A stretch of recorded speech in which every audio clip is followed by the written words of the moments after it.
Hai guys, balik lagi bersama saya Bima Handoko di channel Internasional Komputer. Jadi kali ini langsung saja ya, akan kembali sharing aja sih. Biasa kalau ketemu ada muka saya biasanya sharing aja isinya. Itu tentang satu fitur yang saya sih menyebutnya itu fitur simalakama atau fitur yang sebenarnya berguna, penting, bagus, tapi juga ngerepotin dan berbahaya dan ngerepotin seperti itu. Fitur ini disebut sebagai fitur OneDrive. Itu biasanya kalau teman-teman itu fitur yang sudah lama sih, dulu itu fitur bawaannya Office yang mulai dari Office 2013 sudah ada OneDrive-nya.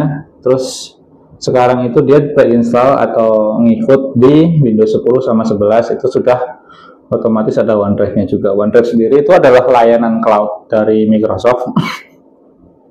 Sama kayak Google Drive, sama kayak Apple iCloud seperti itu. Jadi fungsinya buat nge-backup sih data kita ke server cloudnya Microsoft, yaitu di OneDrive. Dimana kalau kita bikin akun di situ kita otomatis dapat free 5 GB buat penyimpanan. Nah, itu sekilas tentang OneDrive ya, itu kayak gitu. Terus langsung saja kenapa tak sebut itu simalakama, karena pertama kita bilang positifnya dulu. Tentu saja dia punya sisi positif yang sama dengan seluruh aplikasi cloud lainnya. Satu, dia otomatis backup data. Dua, data kita dalam tanda kutip seharusnya aman karena ada di sana. Jadi kalaupun laptop kita kenapa-napa, kita tinggal login ke OneDrive kita, data kita bisa balik. Terus kita bisa mengakses data kita di mana aja selama tadi kita bisa login seperti itu. Kata kuncinya di login tadi. Nah, itu juga nanti yang akan jadi masalah yang akan tak jelasin seperti itu. Terus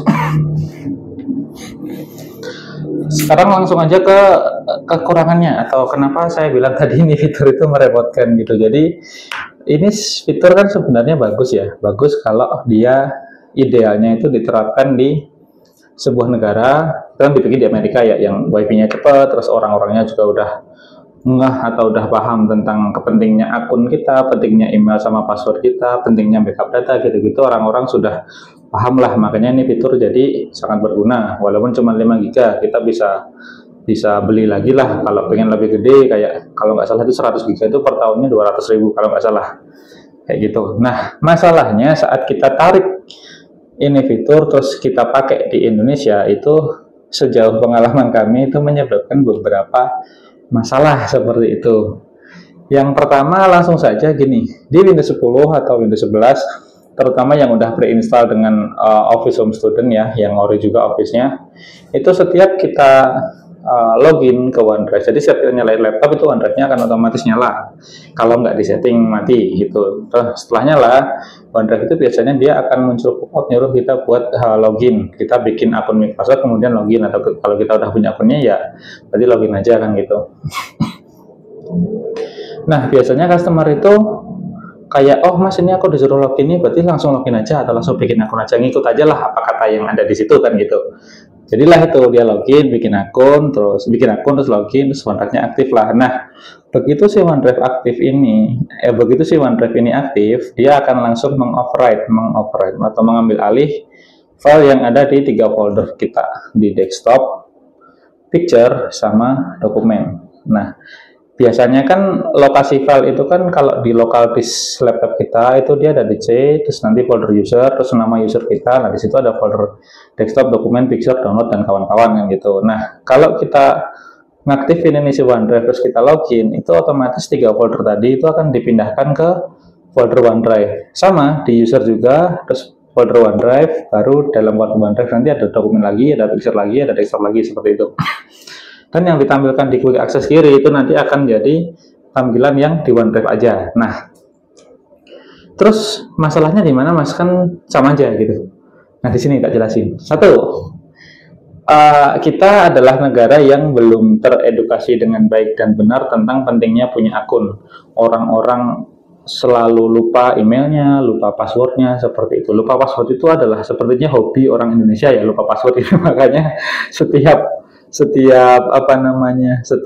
kalau nggak percaya itu setiap teman-teman ngurus berkas di pemerintahan yang pakai aplikasi itu mesti ada ditanyain dulu passwordnya tahu apa enggak. Terus kalau lupa password itu kayak pertanyaan umum lah, Mas ini passwordnya itu lupa enggak gitu, kayak udah dianggap semua orang lupa lah gitu, makanya mereka langsung nyiapin kalau lupa password gimana kan gitu. Nah itu jadi permasalahannya di situ. Satu, kalau laptop kita rusak terus kita nggak bisa login pakai laptop lain, otomatis kita nggak bisa mengakses isi OneDrive kita. Kalau emailnya lupa, kalau passwordnya lupa, mungkin kita bisa lupa password. Biasanya kita suruh verifikasi lewat nomor HP atau pakai email lain. Nah itu masalah kedua. Saat kita bikin akun pertama, itu tujuan kita cuman biar ini pop-up nggak muncul. Biar aku nggak disuruh login, ya udah tak login kan aja sekali, habis itu kan dia hilang. Nah kita nggak nyeting lebih lanjut tuh, kayak verifikasinya nanti pakai nomor HP siapa, nomor HP-nya berapa, email apa, dan kawan-kawan seperti itu. Makanya begitu passwordnya lupa ya kita nggak bisa balikin. Passwordnya lupa kita nggak bisa balikin, sementara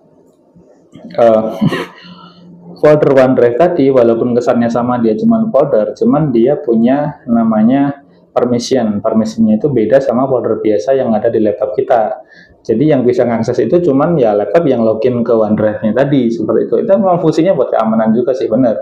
Cuman yang jadi masalah adalah kalau laptop kita ternyata rusak, nggak bisa masuk Windows umpamanya, biasanya kan tinggal kita login buka pakai virtual OS saja, pakai DLC, pakai Linux, apapun itulah gitu. Nanti kita bisa akses data kita backup, baru nanti kita install seperti itu. Nah, kalau kejadiannya kayak gini, untuk nge-backup itu kita nggak bisa lewat OS lain, karena dia tidak terlogin sama si OneDrive. Makanya foldernya itu terbaca, tapi nggak bisa diakses, nggak bisa di-copy. Jadi nggak bisa di-backup juga, nah, kan gitu. Kalau pengen backup gimana masalah kayak gitu ya, kita pakai laptop lain, nanti login ke OneDrive dulu, baru nanti kita sinkronkan seperti itu. Nah, itu masalah yang kedua tadi. Selain yang pertama orang sering lupa password, foldernya nggak bisa sembarang diakses pakai OS lain, jadi berkaitan lah gitu. Yang ketiga, itu kita tinggal di negara yang koneksi internetnya nggak stabil. Jadi gini, setauku kalau kita menggunakan Google Drive, yang biasa tak pakai ya di toko ini itu, atau di saya pribadi juga pakai, itu sistemnya adalah kita nge-save itu ke drive lokal laptop kita dulu, kayak CC atau CD gitu, tergantung folder mana yang kita sinkron, baru nanti dia kalau ada koneksi internet dia sinkron dengan Google Drive-nya gitu. Nah kalau OneDrive ini saya pernah menemui itu beberapa kasus file kita itu user nggak merasa nyeting apa-apa sih, ya kayak jalan biasa aja gitu, teman ada kondisi di mana tersetting di mana file itu kesimpan cuman di cloud aja, jadi di laptop kita nggak ada. Maksudnya gini, kalau kita buka Explorer, ada dokumen nyambung ke OneDrive, kita connect internet, itu filenya nyambung, kelihatan judulnya, misalnya dokumen 1 gitu ya, itu ada. Tapi itu secara data itu di hard disk atau di SSD kita itu nggak ada, itu filenya cuma ada di cloud di OneDrive kita. Kalau kita membuka, kita harus connect internet dulu seperti itu. Nah, yang jadi masalah adalah kemarin itu barusan tak temui itu pasien banyak sampai nangis itu. Dari pagi dia ngerjain itu skripsi jam 9 sampai jam 3 sore. Pas di save itu ternyata tersetting kayak gitu tadi. Jadi dia nggak nge-save ke laptopnya, ke SSD laptopnya, tapi dia langsung ngupload ke OneDrive. Nah, ternyata pas ngupload itu ada koneksi yang bermasalah atau gimana, gagal. Nah, close kan itu si Word-nya terlanjur di close, pas dibuka lagi nggak bisa.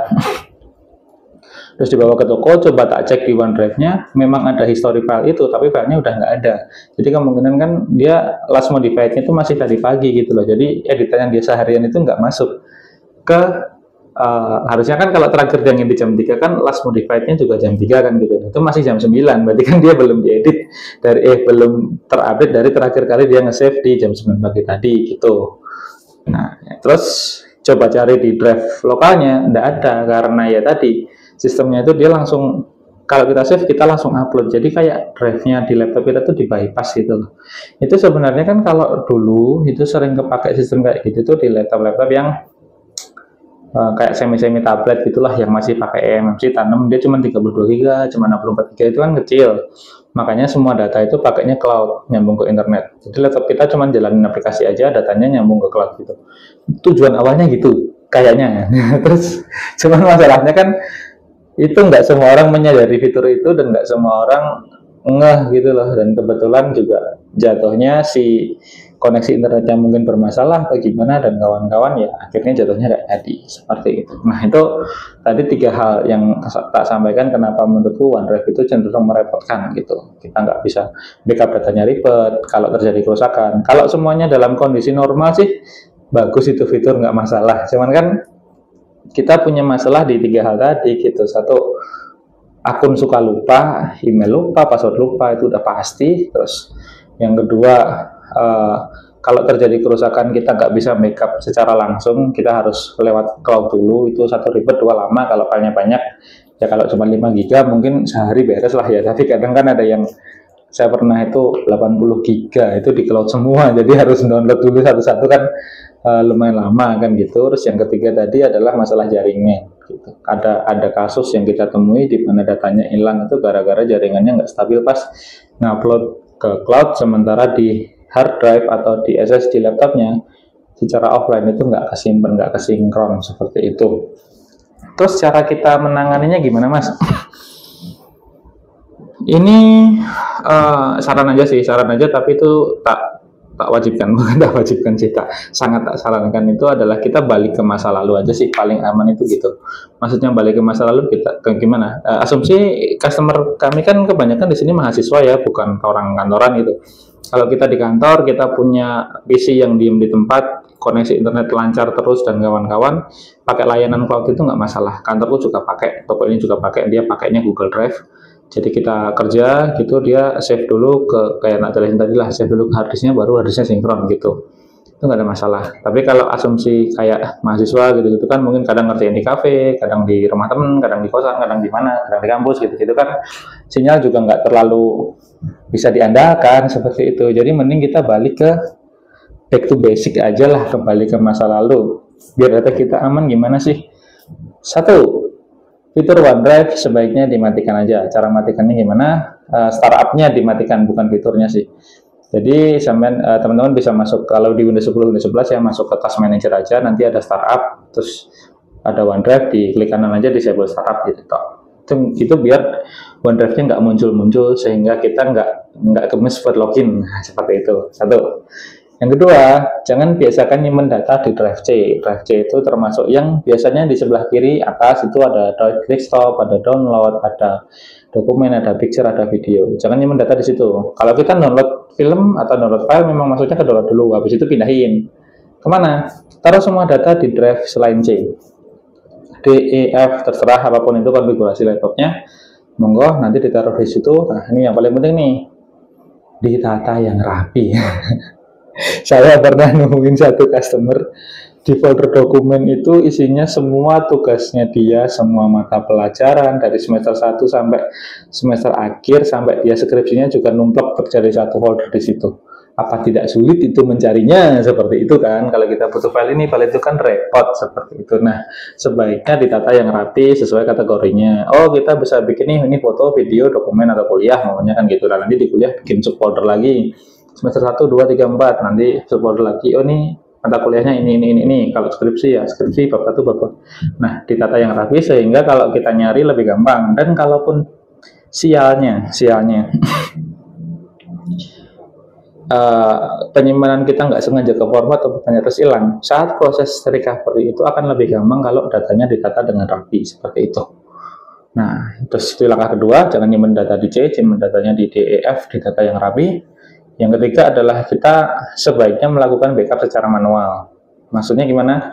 Kita copy aja itu file kita secara berkala, bisa setiap hari, bisa 3 hari sekali, bisa seminggu sekali, atau bisa tiap selesai mengerjakan itu ke penyimpanan yang lain. Bisa ke flash disk, walaupun tidak begitu disarankan ya pakai flash disk, tapi kalau emergency nggak apa-apa daripada nggak ada.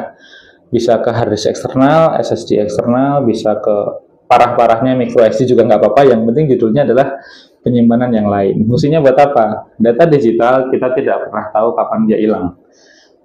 Kalau file bentuknya satu lembar gitu, foto atau sertifikat gitu, kita bisa kasih map, kita simpan di lemari yang rapi, asal rumahnya nggak kebakaran atau kebanjiran aja gitu, pasti kan aman kan gitu.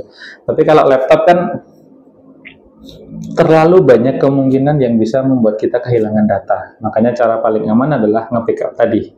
Nge-backup ada dua, satu yang online yang pakai tadi Google Drive, OneDrive, apapun itu. yang bersama resikonya tadi sudah saya sampaikan. Nah, atau yang kedua yang manual. Yang manual adalah satu, kita lebih ribet dan kita harus keluar biaya, ada dua. Tapi secara keamanan data itu lebih terjamin dan lebih gampang juga seperti itu. Jadi selesai mengerjakan data-data yang penting kita backup, kita copy, basis harus apapun itu. Jadi secara manual lah gitu. Nah, itu karena ya tadi sih seperti yang tak bilang kan banyak banget ya kemungkinan kita buat kehilangan data yang kena virus lah, salah menghapus lah, salah format, terus mungkin aplikasinya ngehang terus kehapus, terus laptopnya rusak, tiba-tiba layarnya pecah, ketindih orang, laptopnya dicuri orang, kebanjiran, badai, kena api, masuk jurang, dan kawan-kawan. Apapun itu kan banyak kemungkinan kita kehilangan data kalau itu cuma satu copy tak di laptop. Tapi kalau kita punya dua penyimpanan yang berbeda, kalaupun satu rusak, minimal kita masih punya satu lah. Kalau misal nih, terus kita kuliah, berangkat, amit-amit kecelakaan, ini laptopnya hancur, harddisk kita yang kita tinggal di kosan itu masih aman. Jadi udah kita tinggal pulang, beli laptop baru, data di harddisk, kopikan ke laptop barunya, selesai masalah. Masalah uang ya, uang bisa dicari lah gitu. Uang bisa dicari, tapi kalau data hilang itu susahnya setengah mati. Seperti itu, mungkin cukup sekian dari saya. Terima kasih. Ciao.